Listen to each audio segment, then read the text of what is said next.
नमो नमः। सुप्रभातम।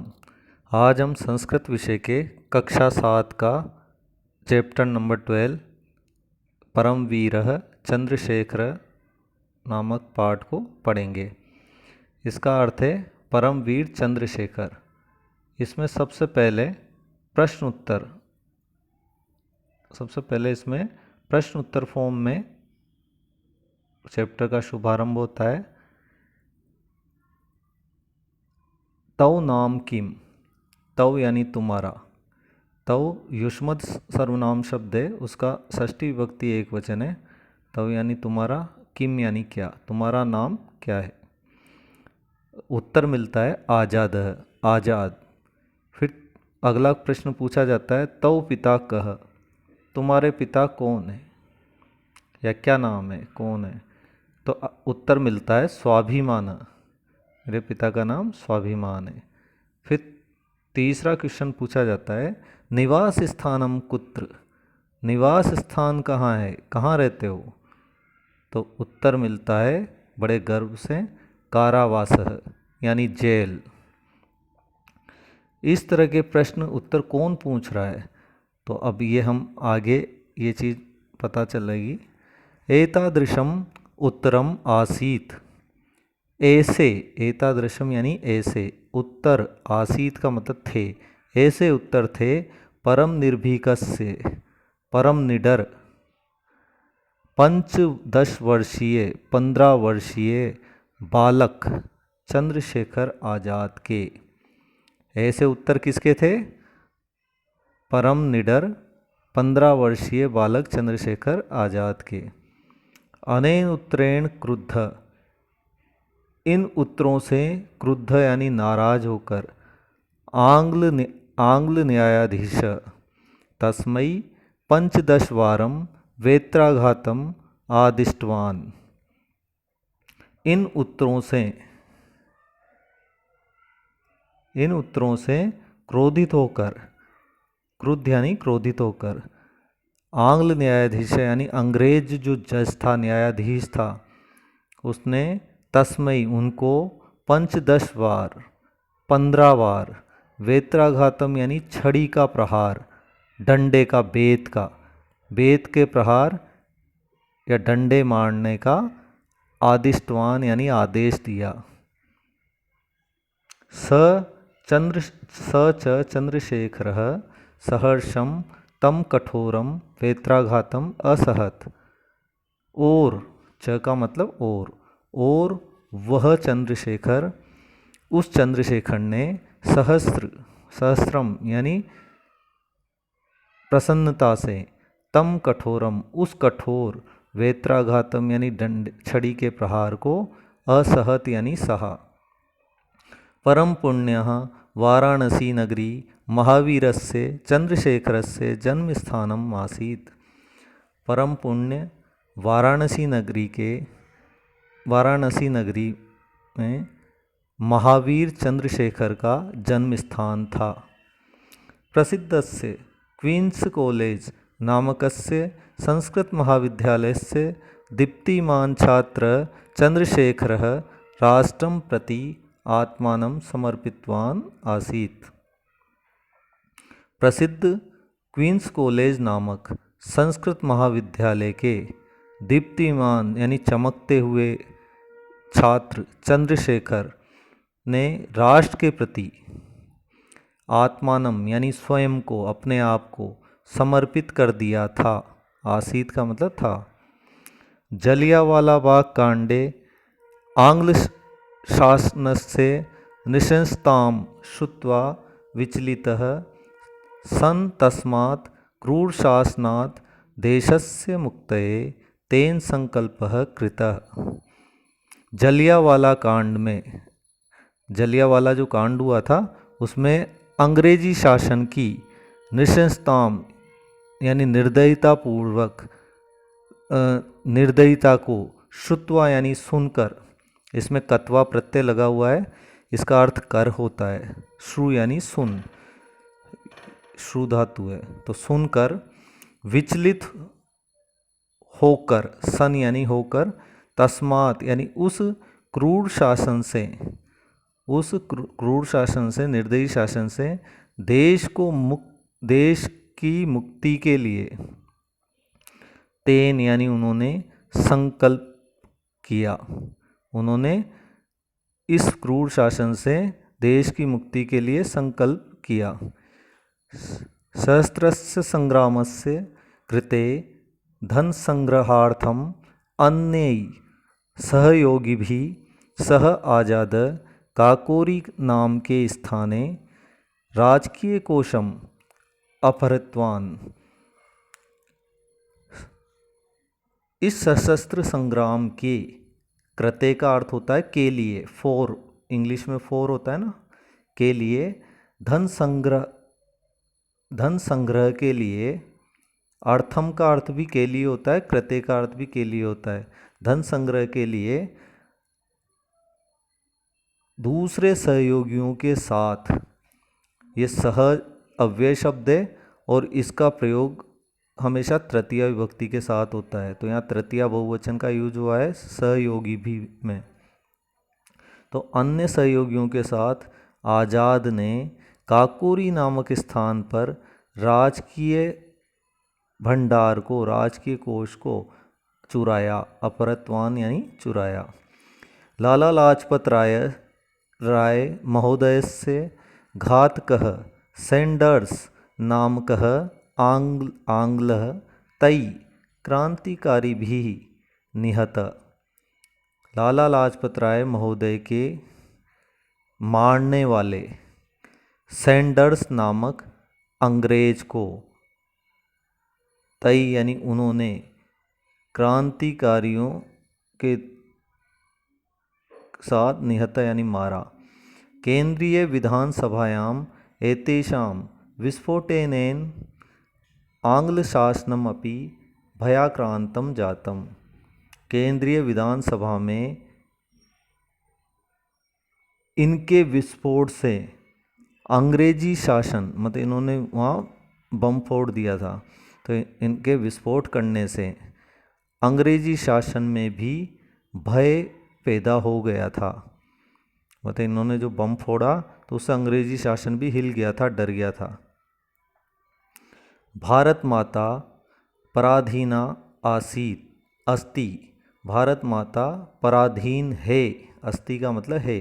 तस्याः पुत्रान् क्रूरः आंग्ला हन्ति पीडयन्ति च। उनके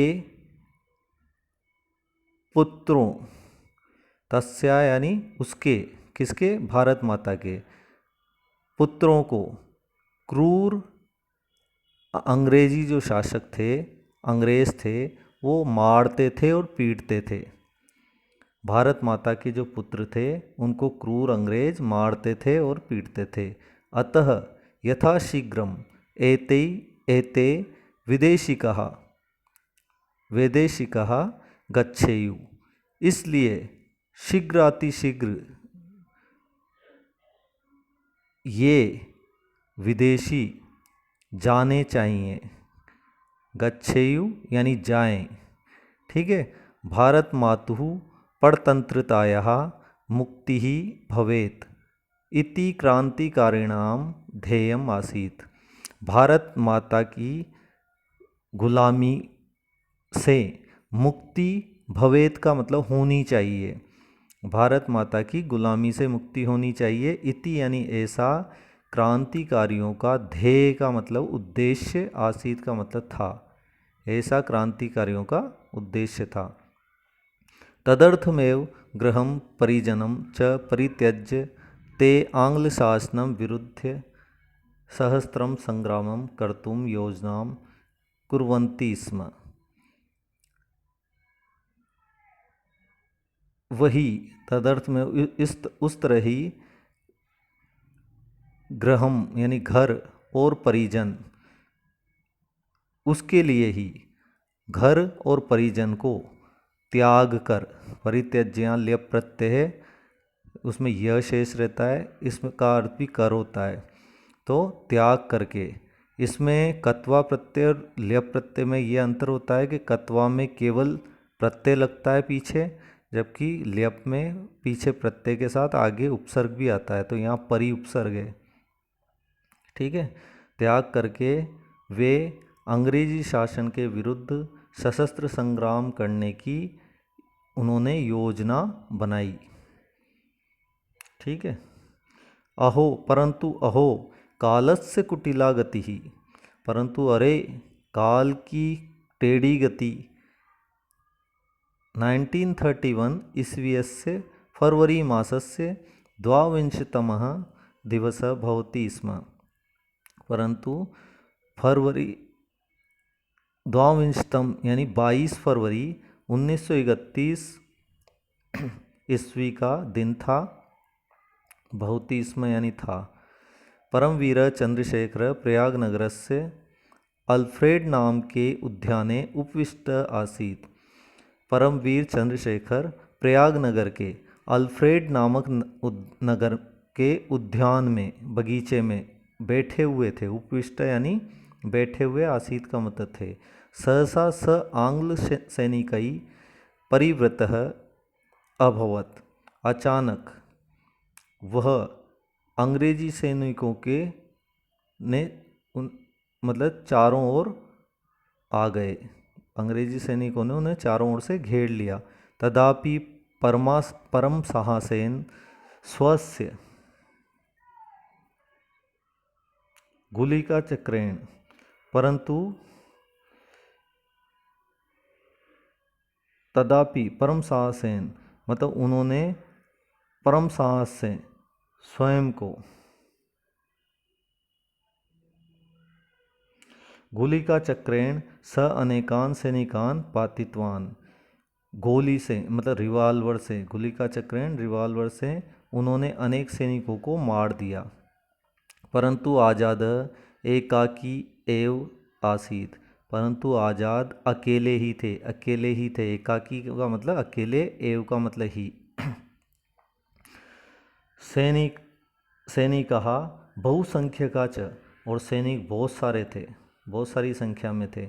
अतएव यदा तस्य समीपे एकेव गुलिका अवशिष्टा जाता, इसलिए, अतएव यानी इसलिए, यदा यानी जब, तस्य यानी उनके, इसलिए जब उनके समीप में, पास में, एक ही गोली अवशिष्टा यानी बच गई, अवशिष्टा जाता बच गई, तदा यानी तब, सह यानी उन्होंने, तथा गुलिकया आत्मन्मेव निहतवान, उन्होंने तया यानी उस, गुलिकया यानी गोली से, अपने आप को ही, आत्मनेव यानी अपने आप को ही, निहतवान यानी मार दिया। एतादृशी वीरगति गतिं लब्ध्वा एव एषः आजाद अनन्तः आजाद एव तिष्ठत्। इस प्रकार की वीर गति को लब्ध्वा यानी प्राप्त कर, एष आजाद यह आजाद, अनंतः आजाद ही हो गए, मतलब वो इस दुनिया से ही आजाद हो गए। सत्यम सत्य है, कीर्तिर्यस्य स जीवति, जिसकी कीर्ति होती है वही जीवित रहता है। इसमें इस सूक्ति में ये समझाया गया है कि उन्होंने अपने आप की कीर्ति इतनी बढ़ा ली कि आज भी वो हम सबके दिलों में, हम सबके विचारों में, इनमें जिंदा है। मतलब उन कीर्ति से ही आदमी जीता है।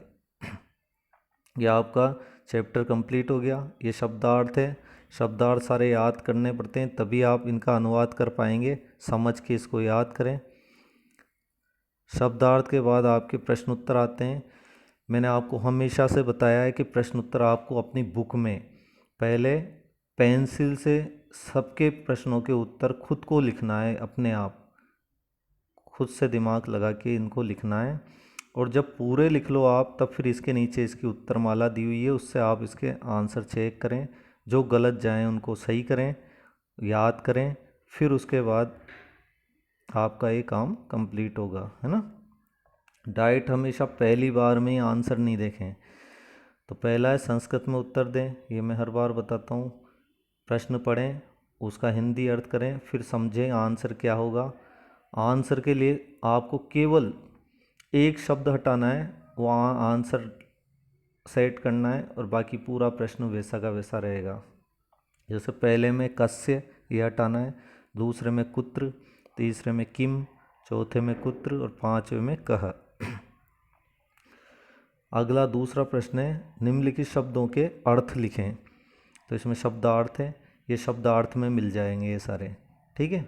तीसरा संधि है, इसमें इन दोनों शब्दों को जोड़ने से क्या संधि होगी इनकी, वो संधि लिखनी है। ये भी आपको इसी में मिल जाएगी, चैप्टर में ही, है ना। चैप्टर में ही, चैप्टर ख़त्म होने के बाद मिल जाएगी ये। अगला है, सही उत्तर पर राइट से चिन्हित करें, गलत है तो क्रॉस लगा दें। तो हम ये पूरी लाइन पढ़ेंगे, लाइन के बाद उसका अनुवाद करेंगे, फिर हम अंदाज़ा लगाएंगे कि ये बात सही है या गलत। सही है तो राइट, गलत है तो रॉन्ग। क्वेश्चन नंबर 5 में रिक्त स्थान की पूर्ति करनी है और उसके लिए ऊपर शब्द दिए हुए इनमें से छांट के भरना है, ठीक है। क्वेश्चन नंबर 6 में संस्कृत में अनुवाद करने हैं, इनका हर एक का संस्कृत में अनुवाद करना है। ये यहाँ तक एक चैप्टर कंप्लीट हो गया। ये नीचे ये आपका आंसर की है, उत्तर माला है, इसमें आपके सारे आंसर लिखे हुए हैं। लेकिन पहले आप हमेशा अपनी संस्कृत की बुक में पेंसिल से खुद से अपने दिमाग से करेंगे। करने के बाद फिर इनसे चेक करेंगे, जो गलत जाएंगे उनको सही करेंगे और फिर उनको भी याद करेंगे, पूरे याद करेंगे, तब आपका चैप्टर कंप्लीट माना जाएगा, ठीक है। इस तरह से आपको अपनी तैयारी करनी है, साथ में प्रैक्टिस भी करनी है, उच्चारण भी करना है, कंप्लीट चैप्टर को पूरा करना है, ठीक है। इस तरह से आप इसको पूरा कर सकते हैं। धन्यवाद।